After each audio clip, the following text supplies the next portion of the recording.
Hello वसईकर्स. तर finally आम्ही visit केले आपल्या वसईमधील इस्कॉन टेम्पल.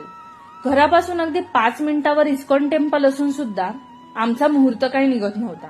आणि योगायोग असा की तिथे गेल्यावर समजले की आज श्रीकृष्णांची निर्जळा एकादशी सुद्धा आहे. हे इस्कॉन टेम्पल निर्मळ परिसरातील शंकराचार्य मंदिराच्या एकदम ऑपोजिटला लोकेटेड आहे. मंदिराच्या आजूबाजूचे आणि मंदिरातील वाईब्स एकदम पीसफुल आहेत. मंदिरामध्ये श्री कृष्ण आणि श्री बलरामांची सुंदर अशी मूर्ती असून एका बाजूला राधे कृष्ण आणि एका बाजूला विठ्ठल रखुमाईंची सुंदर अशा मूर्त्या आहेत. मंदिरात थोड्या पुढे गेल्यावर आपल्याला बाप्पांची सुंदर अशी मूर्ती पाहायला मिळते. And most interesting thing is ह्या मंदिरामध्ये अंडरग्राऊंडला देवी लक्ष्मी, सरस्वती आणि कालीमा या देवींची गुफा सुद्धा आहे. मेडिटेशनसाठी हे प्लेस एकदम परफेक्ट आहे. पूर्वीच्या काळी वसई किल्ल्यावर जाणारा भुयारी गुपित मार्ग ह्याच ठिकाणातून होता अशी मान्यता आहे.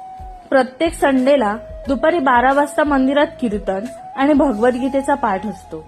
मंडळी, निर्मळ परिसरात राहून सुद्धा ह्या मंदिराची स्थापना गेल्या 4 वर्षापासून झाली आहे ह्याची कल्पना मला नव्हती. सो तुम्ही पण हे मंदिर नक्की व्हिजिट करा. व्हिडिओ लाईक करा, शेअर करा अँड फॉलो करायला विसरू नका. आपण भेटूया नेक्स्ट व्लॉगमध्ये. बाय.